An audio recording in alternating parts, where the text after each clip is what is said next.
Good evening guys, এখন বাজে সন্ধ্যাবেলা 7:15। আজকে হচ্ছে মঙ্গলবার। আর এখানে দেখো কারা কারা মিলে গভীর গল্পের মতো। তো সন্ধ্যাবেলা বারান্দায় গিয়ে দেখছি যে ভাই আর ভাইয়ের বউ এসেছে। তো গরমের মধ্যে ভাইকে এসে জামা টামা খুলে ফেলেছে।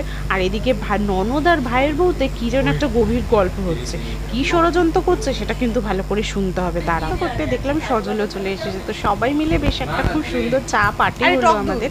সঙ্গে মুড়ি মুড়ি মাখা ছিল, তার ছিল বিস্কিট। তো সেই দিয়ে একটা খুব সুন্দর আড্ডা হলো। তো আড্ডার মধ্যে একটা বিভিন্ন টাইপের একটা মিটিং হলো। কি মিটিং হলো সেটা তোমাদের পরে জানাবো। গুড মর্নিং বন্ধুরা, আজকে হচ্ছে নেক্সট ডে। আর দেখো সকালবেলা বেশ আজকে একটু মেঘলাই ওয়েদার ছিল। আর এখন বাজে 9:30। তো 9:30টার সময় আমি সোজা চলে গেলাম রান্নাঘরে। সকালে উঠে স্নান টান সারা হয়ে গেছে। তো কেন এসছিল কালকে ভাইয়ের বউ, তো তোমাদের দেখাই। এই হচ্ছে তার কারণ। ওরা এসেছিলো আমাদের মাটন দিতে।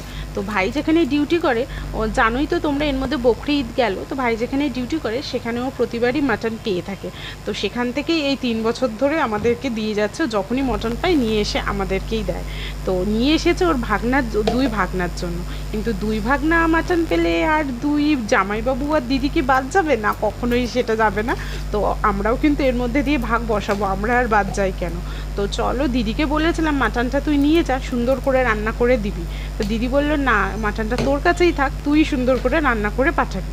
তো চলো, দিদি যখন বলেছে কথা তো শুনতেই হবে। সকাল সকাল ওই জন্য মটন নিয়ে রান্নাবান্না তোড়জোড় শুরু করে ফেলেছি। মাটনটা ভালো করে ধুয়ে নিয়েছি, তার মধ্যে নুন হলুদ আর একটু সর্ষের তেল দিয়ে ভালো করে মাখিয়ে এটা প্রেশারে একটু সিটি দিয়ে নেবো। তারপরে সুন্দর করে রসিয়ে কষিয়ে রান্না করতে হবে। তো মাটন সেহেতু ভালো করেই রান্নাটা করতে হবে। আর এদিকে সোনু আজকে গেছে স্কুলে।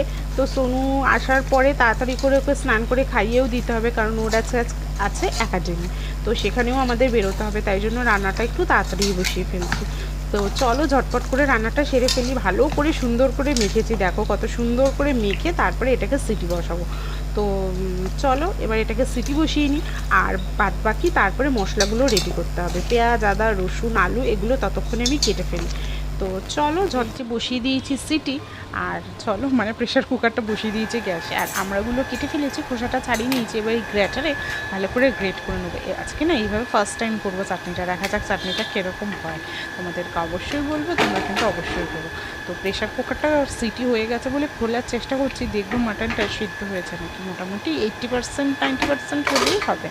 তো সে খুলে ফেলেছি, হ্যাঁ না ঠিক সেদ্ধ হয়ে গেছে। তো চলো চাটনিটাও বসিয়ে ফেলি। আর এখানে দেখো আমি সমস্ত কেটে ফেলেছি, পেঁয়াজ, আদা, রসুন, আলু। আর এদিকে একটু লাল শাক ভাজা করবো, তাই লাল শাক ভাজা। তো এই যে চলো, চাটনিটার জন্য আমরা একটা গ্রেট করে নিয়েছি, কড়াই বসিয়ে দিয়েছি। এবার কড়াইয়ের মধ্যে দেবো অল্প একটু সামান্য সাদা তেল। এর মধ্যে একটু শুকনো লঙ্কা আর সর্ষে ফোড়ন দেবো, দিয়ে আমরা এটা ভালো করে নাড়াচাড়া করে দেবো। তো চলো, চাটনিটা আজকে ফার্স্ট টাইম বানাচ্ছি, জানি না কেমন হবে। তারপরে বানাবো মাটন। আর তোমরা আজকে কে কী মেনু করলে অবশ্যই কিন্তু আমাকে কমেন্টে জানাবে, ঠিক আছে? কেউ কিন্তু কমেন্টে জানাতে ভুলবে না। তো এই যে নাড়াচাড়া করে নিয়েছি, এবারে জল দিয়ে দেবো। দিয়ে একটু সেদ্ধ হলে, এটা মোটামুটি আমরাগুলো সেদ্ধ হয়ে গেলে তারপরে মিষ্টি দিয়ে নামিয়ে দেবো, হয়ে যাবে আমার চাটনি। আর চলো এবার চলো করবো মাটন। কড়াই বসিয়ে দিয়েছি, আর আলুগুলো প্রথমে ভালো করে ভেজে নেবো লাল লাল করে। মাটনটাও সেদ্ধ হয়ে গেছে, ভালো করে এবার কষিয়ে রান্নাটা হবে। তো এদিকে দেখো আদা রসুনও পেস্ট করে নিয়েছি ভালো করে মিক্সিতে। আর কড়াইটা ভালো করে গরম হলে এর মধ্যে একটু সর্ষের তেল দিয়ে করবো। আজকে মাটনটা আমি সর্ষের তেলেই করবো, বেশ একটু ভালো পরিমাণে দেবো। তোমরা কিন্তু দেখে ভয় পেয়ে যেও না, কারণ অনেকটা মাটন তো, আর একটু ভালো করে করতে গেলে একটু সর্ষের তেল লাগবে। তো তেলটা ভালো করে গরম হয়ে গেলে ওর মধ্যে আলুগুলো দিয়ে দেবো, দিয়ে নুন হলুদ দিয়ে ভালো করে লাল লাল করে আলুগুলোকে ফ্রাই করে নেব। তো ওয়েট করছি তেলটা ভালো করে গরম হয়ে যাওয়ার জন্য। তো তেলটা এখন ভালো করে গরম হয়ে গেছে, এবারে আলুগুলোর মধ্যে দিয়ে দিই। চলো নুন হলুদ দিয়ে ভালো করে ফ্রাই করে নিই আলুগুলো। তা বাঙালির একটা অন্য জায়গাতেই রয়েছে, মনের একটা অন্য কোণাতেই মাটনটা থাকে, তাই মাটনটা হলে সেটা একটু স্পেশালি আমরা ফিল করি। অনেকে হয়তো ফ্রাই দিনই খেয়ে থাকে, তাও মাটন হলে যেন একটা স্পেশাল ফিল করা হয়।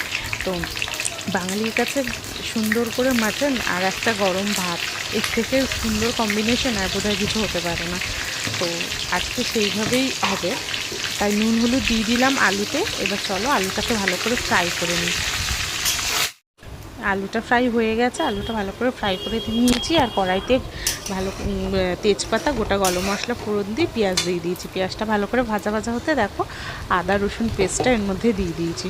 এবার এর মধ্যে দিয়ে দেবো রোজকার কিছু গোটা গুঁড়ো মশলা আর কি, যেমন দিয়ে দিলাম নুন, হলুদ, লঙ্কার গুঁড়ো দেবো না আমি, কাঁচা লঙ্কা বাটা দিয়েই করবো, আর একটু কালারের জন্য শুধু কাশ্মীরি মির্চ দেবো, ব্যাস। এই হচ্ছে মশলা, আর কোনো মশলা দেবো না। এটা দিয়ে ভালো করে একদম কষাবো, একদম যতক্ষণ না লাল লাল হয় ততক্ষণ পর্যন্ত। তা এই যে চলো দিয়ে দিলাম কাঁচা লঙ্কা বাটা, আর একটুখানি কালারের জন্য শুধু কাশ্মীরি মির্চ দেবো, যাতে বেশ কালারটা একটু লাল লাল হয়, কিন্তু অতটা শুকনো লঙ্কার গুঁড়ো দিয়ে রান্নাটা করবো না। এই যে দিয়ে দিয়েছি কাশ্মীরি মির্চি, চলো এটা দিয়ে ভালো করে কষি। তো হয়ে গেছে কষানো, এর মধ্যে দিয়ে ভালো করে দেখো কষিয়ে নিয়েছি, আর ওপরে তেল ছেড়ে গেছে। এর মধ্যে এবার মাটনগুলো দিয়ে দেবো, তারপরে ভালো করে কষিয়ে আলুগুলো দিয়ে দেবো, দিয়ে এবারে ভালো করে কষাবো। চলো একটা একটা করে মাটনগুলো এবার এর মধ্যে দিতে থাকি। মাটনটা রান্না করতে করে চট করে স্নান টান সেরে দিদির বাড়ি চলে এসেছি দিদিকে খাওয়াটাতে। এই যে দেখো মাটনের লুকটা হয়েছে এরকম, আর দিদি রান্না বসিয়ে দিয়েছিল। তো চলো এই যে হচ্ছে আজকের মাটন, আর সোনু খাচ্ছে। বাড়িতে এসে ঝটপট করে সোনুকে খেতে দিয়ে দিয়েছি, দেখো কেমন চেটে পুটুসু খাচ্ছে। আর আমাদের মেনুটা দেখিয়ে দিই তোমাদের ফাইনালি। এই যে হচ্ছে লাল শাক ভাজা, আর এই হচ্ছে আমড়ার চাটনিটা দারুণ হয়েছিল।